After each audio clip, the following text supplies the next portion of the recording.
If your system only works when you feel amazing, it's not a system, it's a fantasy. You probably know that feeling on Monday morning when you decide that this is the week where everything changes, right?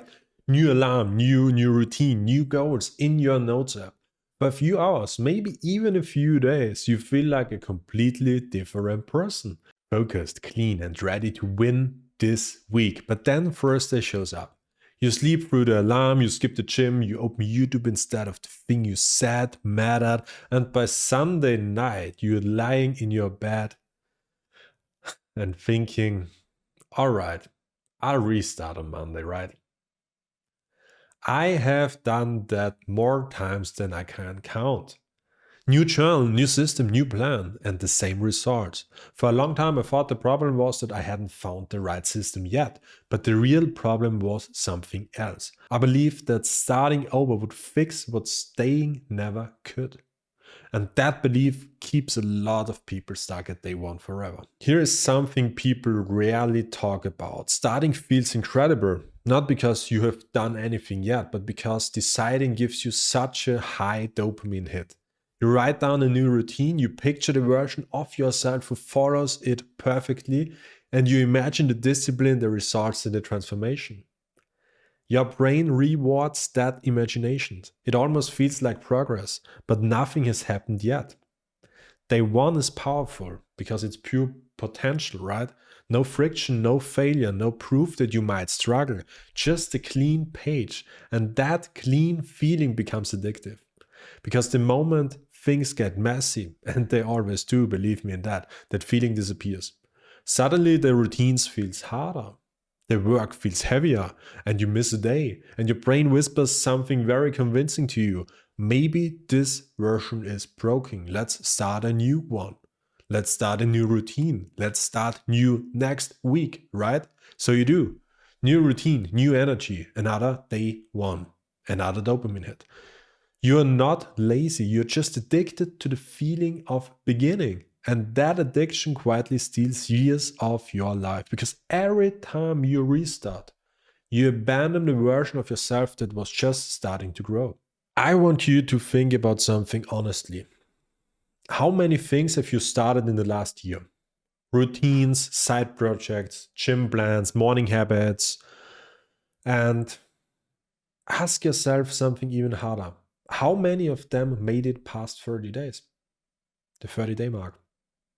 When I look back on certain phases of my life, I see this graveyard, not of failures, but of almosts. Things I started with real intention, real excitement, and abandoned it right before they had the chance to compound. There was a time where I was resetting my life every few weeks because I thought I need to find the perfect fit for myself, a new schedule, a new business idea, new rules for myself. And every time I convinced myself this one is different, right? But it never was, because it wasn't changing anything. It was just like rearranging the furniture in a burning house. That doesn't make any sense, right? So from the outside, it even looked like I was trying. I was always working on something, always about to start. But motion isn't progress. Starting isn't building. Building is what happens when you stay.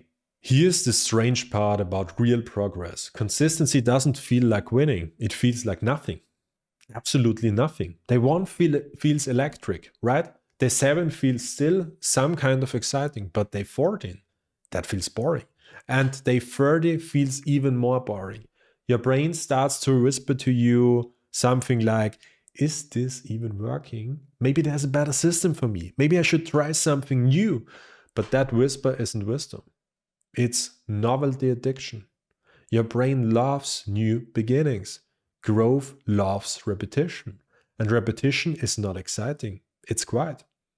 It's ordinary. It's really, really boring. It's doing the same small things long enough that they stop feeling special. And that's where identity actually forms. Not on day one. Day one is super exciting. I know this feeling, and you probably know it too. But on day 47, on the day you show up when nothing feels dramatic anymore, when the routine stops feeling transforming and starts feeling like normal life, that's the moment something becomes part of you, who you are. Most people run their lives on emotions. They work when they feel inspired. They go to the gym when the motivation shows up. They build when the energy is high. And when they feel fades, they just simply stop everything. But people who actually change their life operate different. They run on standards, and the standard is not a goal. It's a line you refuse to drop below. You don't go to the gym because you feel motivation. You go because it's below your standard not to go. You don't write because you're inspired. You write because that's what someone like you does every day. Motivation resets, standards stay, and goals restart, but standards continue. And once something becomes a standard, oh man, it stops being a decision. It becomes your identity. So if you're stuck in the restart cycle, here are 3 rules for you that could change everything. The first one is lower the bar and extend the timeline. Your plan doesn't need to be impressive. It needs to be survivable. If your system only works when you feel amazing, it's not a system, it's a fantasy.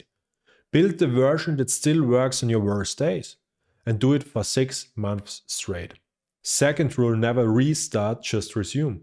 When you miss a day, don't reset. Don't destroy the plan, just continue. A restart says, that version of me failed. But a resume says to you, I'm still that same person. I just had a bad day. And bad days are okay, they are part of the progress. And the third rule is track your boring streaks. Stop counting how many times you started something. Start counting how many boring weeks you survived without quitting. Those weeks build your identity, not the exciting ones. The boring weeks where you repeat the same boring things every single day.